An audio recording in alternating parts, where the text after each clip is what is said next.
Hello and welcome back to my YouTube channel the Ashish express. क्या हाल चाल है आप सबके। तो जैसा कि आप लोगों को पता होगा कि हम लोगों ने चैप्टर 10 हम लोगों ने जो है चैप्टर 10 जो है उसका पार्ट 1 कंप्लीट कर लिया था। और अब हम लोग जो है पार्ट 2, जैसा कि उस वीडियो में बताया था, पार्ट 2 में हम लोग एआई के बारे में जानेंगे, आर्टिफिशियल इंटेलिजेंस के बारे में। तो चलिए वीडियो को करते हैं स्टार्ट बिना किसी देरी के। लेकिन सबसे पहले आपको बता देना चाहता हूँ, अगर आपने पार्ट 1 नहीं देखा चैप्टर 10 का तो उसको जाके सबसे पहले देखो, चेकआउट मारो, तब आपको सब चीज़ समझ में आएगा अच्छे से। तो सबसे पहले हम लोग बात कर लेते हैं आर्टिफिशियल इंटेलिजेंस के बारे में। आर्टिफिशियल इंटेलिजेंस, इसको शॉर्ट फॉर्म में एआई बोला जाता है, एआई। ठीक है, एआई का फुल फॉर्म आर्टिफिशियल इंटेलिजेंस होता है। यह एक ऐसी टेक्नोलॉजी है जिसका उद्देश्य जो है मशीनों में मानव जैसे सोचने की और निर्णय लेने की क्षमता को विकसित करना है।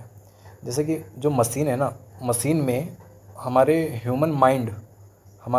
ह्यूमन माइंड के जैसा, जैसे कि हम लोग कोई भी चीज़ करने के लिए निर्णय लेते हैं या फिर उसको कुछ चीज़ करने की क्षमता रखते हैं।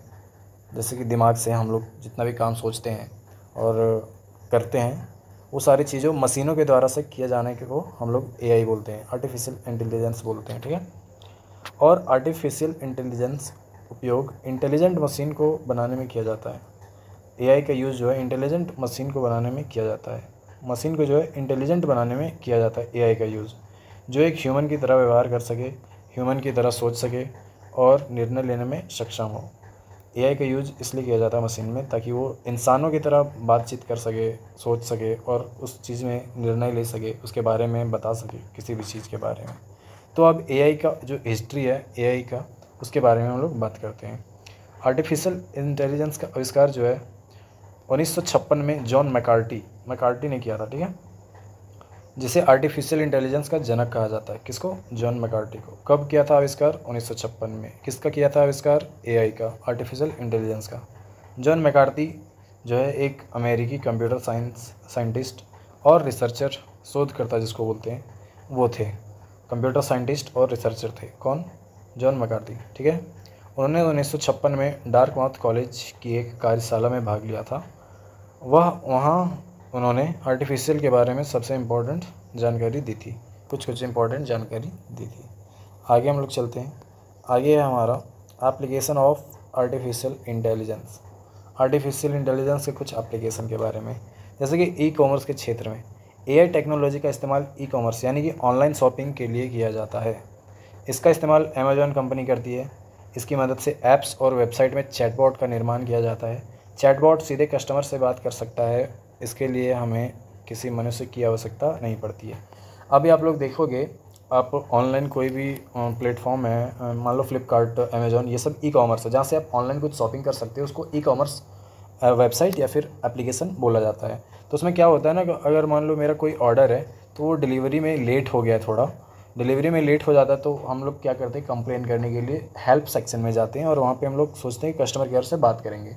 कस्टमर केयर से बात करने के सबसे पहले ही, बात करने से पहले ही आपको एक चैटबॉट से बात करना होता है कि आप किस विषय में जानकारी चाहते हैं या किस विषय में जानकारी आपको चाहिए, आपका जैसे फिर ऑप्शन खुल के आएगा। अभी फ्लिपकार्ट में आप जाओ, वहाँ पे आप कोई सामान ऑर्डर करते हैं ना, तो वहाँ पे एक हेल्प का सेक्शन का एक ऑप्शन आएगा। उस जगह पे आप देखना, जैसे कि आप मान लो कोई जूता ऑर्डर किए हो, शू ऑर्डर किया आपने, तो उसको बोलोगे कि इसके बारे में मुझे कुछ जानकारी चाहिए। तो जैसे ही उसको ओपन करोगे चैट को, तो वहाँ पे सबसे पहले पूछेगा आपको इसके बारे में क्या जानकारी चाहिए, आपका ऑर्डर कहाँ पे है, आपका कितने दिन में आने वाला है, आपका डिलीवरी एजेंट का नंबर क्या है। ये सारी चीज़ आपको चैटबॉट प्रोवाइड कर सकता है। जैसे ही आप टैप करोगे, तुरंत उसमें से बहुत लंबा सा चैट आपको ऑटोमेटिक आ जाएगा। तो ई कॉमर्स के क्षेत्र में भी एआई का इस्तेमाल किया जा रहा है। एजुकेशन के क्षेत्र में भी एआई तकनीक का इस्तेमाल जो है शिक्षा के क्षेत्र में भी किया जाता है, ताकि बेहतर से बेहतर शिक्षा लोगों तक पहुंचा सके। इसके द्वारा टीचर आसानी से किसी भी बच्चे को कंप्यूटर में एनिमेशन और ग्राफिक्स दिखाकर पढ़ा सके। एआई तकनीक प्रोडक्टिविटी और डिजिटल एजुकेशन को बढ़ावा देता है, जिसका मकसद शिक्षा को और आसान बनाना है। जैसे कि अभी मैं ये आप ऑनलाइन क्लास देख रहे हो, इसमें से मैं ये जो अभी सर्कल आपको दिख रहा है, या फिर अभी मैं एक यहाँ पे ये जो है ये स्क्वायर बना दिया, रेक्टेंगल बोल सकते हो उसको, ये बना दिया। तो ये सब क्या है हमारा, ये सब डिजिटल तरीका है पढ़ाने का, और ये सब बहुत सारी चीज़ों में जैसे कि यूज किया जाता है आपके जो है ये एजुकेशन के क्षेत्र में, ठीक है। उसके बाद ह्यूमन रिसोर्सेज के क्षेत्र में, ह्यूमन रिसोर्सेज के क्षेत्र में क्या होता है, जैसे कि देखो इसका इस्तेमाल ह्यूमन रिसोर्सेज को कम करने के लिए भी किया जाता है ताकि प्रोडक्ट का प्रोडक्शन ज़्यादा मात्रा में किया जा सके, क्योंकि मनुष्य 24 घंटे किसी काम को नहीं कर सकता, लेकिन एआई के डिजिटल डिवाइस या फिर मशीन 24 घंटे काम करने की क्षमता रखती हैं, ठीक है। आगे हम लोग बात कर लेते हैं एग्रीकल्चर के क्षेत्र में एआई का कहाँ पे यूज़ होता है। जैसे कि देखो इसका प्रयोग खेत में फसलों और मिट्टी की क्वालिटी को चेक करने के लिए किया जाता है, एआई तकनीक की मदद से सॉइल मतलब मिट्टी की कमियों को पहचाना जाता है और उस मिट्टी को सुधार किया जा सकता है ताकि अच्छी फसल तैयार की जा सके। अब भी मार्केट में बहुत सारे एप्लीकेशन है, एक प्लांटिक्स करके है, प्लांटिक्स PLANTIX प्लांटिक्स में क्या होता है, आप कोई भी पेड़ पौधा है ना, तो उस पेड़ पौधे को फ़ोटो, उसका पत्ता का फ़ोटो, अगर मान लो कोई पत्ता जो है पेड़ का, और वो पेड़ का पत्ता ख़राब हो गया है, तो उसका फ़ोटो खींच के आप अगर प्लांटिक्स में अपलोड करते हो, पेड़ पौधा फूल जो भी आप समझो, उसका पत्ते को अगर फ़ोटो खींच के डालते हो और उसको पूछोगे कि ये जो है इसमें क्या प्रॉब्लम है जो ये पत्ता हमारा इस तरह से हो गया है। प्लांटिक्स जो है वो पेड़ पौधों में एग्रीकल्चर में ज़्यादा काम आता है। अभी हालांकि चैट जीपीटी, ग्रोक, डीपसीक, बहुत सारे ऐसे एआई मॉडल जो हैं वो हमारे मार्केट में अवेलेबल हैं। उसके बाद है हमारा अगला जो गेमिंग के क्षेत्र में क्या है, इसका काम कहाँ पे होता है उसके बारे में देखते हैं हम। गेमिंग में एआई का इस्तेमाल आजकल बहुत बढ़ गया है। जैसे कि चेस और पजल के गेम में इसका इस्तेमाल किया जाता है। चूँकि एआई के पास सोचने की क्षमता होती है, इसलिए इसका इस्तेमाल दिमाग वाले खेलों में किया जाता है। चेस आप खेले हो कभी, या फिर लूडो देख लो, लूडो किंग तो किसने नहीं खेला होगा। एक होता है कंप्यूटर मोड, जिसमें आप एक साइड से खेलोगे, दूसरे साइड से कंप्यूटर खेलेगा, बोलते हैं बहुत सारे कंप्यूटर। तो उसमें क्या होता है, वो एक एआई का ही है, एआई यूज़ कर रहा है। जैसे कि आप यहाँ पे अपनी चाल चलोगे, वो अपनी चाल चलेगा लूडो में। वैसे ही चेस में भी होता है। चेस में अगर आप सिंगल प्लेयर हो, एक होता है मल्टीप्लेयर में क्या होता है कि एक आदमी यहाँ रहेगा, एक आदमी यहाँ रहेगा, दोनों मिलकर खेलेंगे। लेकिन सिंगल प्लेयर में आप एक सिंगल प्लेयर हो और आपके सामने कोई भी बंदा नहीं रहेगा। वहाँ पे कंप्यूटर के थ्रू से या फिर एप्लीकेशन में जो एआई है, मॉडल है, कोडिंग जिसके थ्रू से किया गया है, उससे खेला जाता है।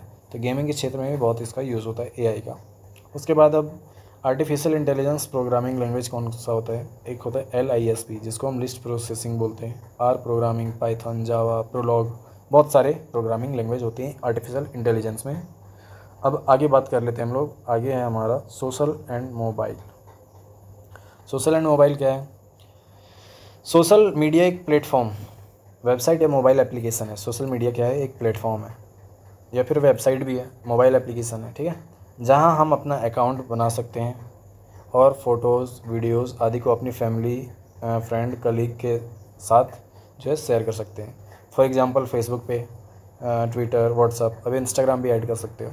सोशल मीडिया का उपयोग जो है मोबाइल डिवाइसेस पर किया जाता है, क्योंकि मोबाइल बहुत पोर्टेबल होता है। अब आप बोलोगे कि मैं दिन भर रील देखूँगा कंप्यूटर पे, तो ये इतना पॉसिबल नहीं है। लेकिन आप मोबाइल पे हमेशा रील देख सकते हैं 24 घंटा, जो रील एडिक्ट हो गए अभी। तो सोशल मीडिया क्या है, आपको समझ में आया? सोशल मीडिया एक प्लेटफॉर्म है, एक ऐसा चीज़, वेबसाइट या फिर मोबाइल एप्लीकेशन, जहाँ पे आप फ़ोटो, वीडियो, बहुत सारे अपने थॉट्स को अपने फैमिली, फ्रेंड, कलीग के साथ शेयर कर सकते हो। जैसे कि एग्जांपल में आप फेसबुक, ट्विटर, व्हाट्सअप ले सकते हो, ठीक है। उसके बाद हमारा आता है ब्लॉकचेन टेक्नोलॉजी क्या होता है? ब्लॉकचेन एक डिस्ट्रीब्यूटेड डेटाबेस है जो सभी ट्रांजैक्शन या डिजिटल इवेंट के रिकॉर्ड को रखता है। जितने भी ट्रांजैक्शन होते हैं या डिजिटल इवेंट होते हैं उसके रिकॉर्ड को रखता है। कौन रखता है? ब्लॉकचेन टेक्नोलॉजी में, जिसके भागीदार दलों, पार्टनर पार्टीज़ के बीच एग्जीक्यूट एंड शेयर किया जाता है। Blockchain digital crypto currency bitcoin की बैकबोन टेक्नोलॉजी है। जो ब्लॉकचेन डिजिटल क्रिप्टो करेंसी है, ये ब्लॉकचेन डिजिटल जो है, ब्लॉकचेन वो डिजिटल क्रिप्टो करेंसी जो बिटकॉइन है उसका बैकबोन टेक्नोलॉजी है। ब्लॉकचेन टेक्नोलॉजी पहली बार तब सामने आई जब सातोशी नाकामोटो ने 2008 में bitcoin peer to peer electronic cash system पर एक श्वेत पत्र, वाइट पेपर प्रकाशित किया था, ठीक है। आगे हम लोग बात कर लेते हैं ब्लॉकचेन कैसे काम करता है इसके बारे में। तो ब्लॉकचेन कैसे काम करता है? बिटकॉइन ब्लॉकचेन का एक पॉपुलर एग्जांपल है। बिटकॉइन जो है वो ब्लॉकचेन का एक पॉपुलर एग्जांपल है। बिटकॉइन एक क्रिप्टो करेंसी है और इसका यूज़ डिजिटल प्रॉपर्टीज़ को ऑनलाइन ट्रांजैक्शन करने के लिए किया जाता है। इसमें प्रत्येक ट्रांजैक्शन डिजिटल सिग्नेचर के माध्यम से सिक्योर रहता है। अब आप मैं समझाता हूँ मैं बिटकॉइन के बारे में थोड़ा। बिटकॉइन क्या है हमारा? बिटकॉइन एक हमारा डिजिटल कॉइन है। आप इसको ना देख सकते हो कि कैसा रहता है बिटकॉइन। आप हाँ देख सकते हो, आप 1 रुपये का सिक्का गोल सा रहता है, उसमें बहुत सारी चीज़ रहते हैं। 1 रुपये रहता है उसमें, फिर 2 रुपये का सिक्का आप देख लो, उसको भी आप देख सकते हो, गोल कलर का रहता है। लेकिन बिटकॉइन गोल देखा है क्या आपने? नहीं। आपने उसका डिजिटल फॉर्मेट देखा होगा कि इंटरनेट पे उसके बहुत सारे डिजिटल इमेज बनाए गए हैं, उसमें ऐसे करके डॉलर ऐसे करके साइन रहता है, कुछ कुछ ऐसे करके उसको बिटकॉइन की तरह बनाया गया है। वो एक डिजिटल इमेज है, ऐसा रियल में नहीं है, वो बस ऐसा ही होता है। वैसे आप समझ सकते हैं डिजिटल गोल्ड के बारे में। डिजिटल गोल्ड में क्या है कि आप डिजिटल तरीके से गोल्ड को खरीदे हो, लेकिन आप उसको देख नहीं सकते वहाँ पे कि हमारा गोल्ड कैसा होता है। लेकिन अगर आप ऑफलाइन खरीदते हो तो गोल्ड कैसा होता है वो दिख जाता है। उसके बाद यूज़ ऑफ ब्लॉकचेन टेक्नोलॉजी, कहाँ कहाँ पे इसका यूज़ होता है? ब्लॉकचेन इंटरनेट ऑफ थिंग्स में यूज़ होता है, इसमें स्मार्ट डिवाइसेस में होता है, बैंकिंग सिस्टम में, पासपोर्ट में, ब्लॉकचेन हेल्थ केयर में, पर्सनल आइडेंटिफिकेशन में, birth marriage and death certificate में इसका यूज़ होता है। आगे हम लोग बात कर लेते हैं 3D प्रिंटिंग एडिटिव मैन्युफैक्चरिंग के बारे में कि ये 3D प्रिंटिंग क्या होता है।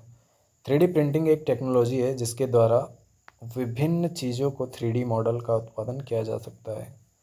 3D प्रिंटर का यूज़ करके हम किसी भी 3D ऑब्जेक्ट जैसे कि बॉल, चेयर, बॉटल, ये सब का उत्पादन कर सकते हैं। 3D प्रिंटिंग को एडिटिव मैन्युफैक्चरिंग के नाम से भी जाना जाता है।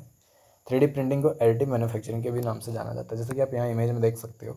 अब मान लो मुझे कोई बॉल बनाना है, बॉल, तो यहाँ पे क्या करूँगा, यहाँ पे इसका एक कंप्यूटर लगा रहता है, उस पर मैं एक स्ट्रक्चर बनाऊँगा और स्ट्रक्चर को बोलूँगा कि प्रिंट करो, ये जो गोला कलर का रहेगा उसको प्रिंट करो। तो यहाँ पे ये 3D मॉडल में जैसे कि आपको दिख रहा होगा, यहाँ 3D का एक 3D लोगो या फिर डिज़ाइन छप के बाहर आ रहा है, प्रिंट हो गया। ठीक है। किसी भी वस्तु को 3D मॉडल CAD सॉफ्टवेयर या 3D ऑब्जेक्ट स्कैनर द्वारा बनाया जाता है। CAD सॉफ्टवेयर 3D मॉडल का जो CAD सॉफ्टवेयर या फिर 3D ऑब्जेक्ट स्कैनर द्वारा बनाया जाता है। 3D प्रिंटर का आविष्कार जो है 1984 में चक हुल के द्वारा किया गया था। ठीक है। इस प्रिंटर का उपयोग करना बहुत ही ईजी होता है और उच्च गुणवत्ता हाई क्वालिटी वाले ग्राफिक्स या फिर चित्र को प्रिंट करने में सक्षम होता है। आगे बात कर लेते हैं हम लोग एडवांटेज के बारे में कि 3D प्रिंटिंग के एडवांटेज क्या हैं। तो इजी एक्सेसिबल है, इसको एक्सेस करना काफ़ी आसान होता है, यूज़र इसका उपयोग बड़ी सरलता के साथ कर सकता है। फास्टर प्रोडक्शन, यह प्रिंटर कुछ ही घंटों में वस्तुओं और चीज़ों को प्रिंट कर सकता है। अन्य प्रिंटर की तुलना में यह काफ़ी तेज़ गति से कार्य करता है। कॉस्ट इफेक्टिवनेस, यह प्रिंटर काफ़ी सस्ता होता है। 3D प्रिंटर काफ़ी हल्के होते हैं जिसके कारण इसकी परिवहन की लागत, ट्रांसपोर्टेशन कॉस्ट कम हो जाती है और यह हमें सस्ते दामों पर मिल जाते हैं। उसके बाद परफॉर्मेंस की बात करते हैं हम लोग। इसमें 3D प्रिंटर की परफॉर्मेंस काफ़ी अच्छी होती है, यह जल्दी ख़राब नहीं होते और बिना रुके लंबे समय तक काम कर सकते हैं। तो ये कुछ एडवांटेज थे 3D प्रिंटिंग के बारे में। उसके बाद एप्लीकेशन ऑफ 3D प्रिंटिंग, तो 3D प्रिंट करने के लिए कुछ कुछ एप्लीकेशन हैं जो कि स्पेस इंजीनियरिंग में, एजुकेशन में, कंस्ट्रक्शन एंड आर्किटेक्चर में, बायोमेडिकल इंजीनियरिंग में, रोबोटिक्स में, इस जगह पे 3D प्रिंटिंग के यूज़ किए जाते हैं। तो यहाँ तक था हमारा चैप्टर 10 और all chapter the end. All chapter का मतलब कि हम लोगों ने चैप्टर 1 2 शायद 3 4 5 हम लोगों ने कंप्लीट नहीं किया है। तो चैप्टर बहुत सारे चैप्टर को हम लोगों ने कंप्लीट भी किया है। कौन कौन सा चैप्टर है अभी याद नहीं आ रहा मुझे, क्योंकि मैंने ये दिसंबर में चालू किया था अपना CCC कोर्स और अभी हमारा जुलाई। तो बहुत ज़्यादा ही टाइम लग गया क्योंकि बहुत सारे रीज़न हैं और वो रीज़न को मैं अब दिसंबर में ही शेयर करूँगा आप लोगों के साथ। तो मिलते हैं नेक्स्ट वीडियो में जो कि होगा हमारा 10th चैप्टर का multiple choice question. Top 50 question होंगे, टॉप 50 क्वेश्चन इस चैप्टर से रिलेटेड। तो till then bye bye and take care. और भी है क्या कुछ देख लेते हैं? नहीं, और कुछ नहीं है। यहाँ पे एक छोटा सा मेरा लोगो है दासिस एक्सप्रेस का। तो बस आज के वीडियो में इतना ही। Till then bye bye and take care.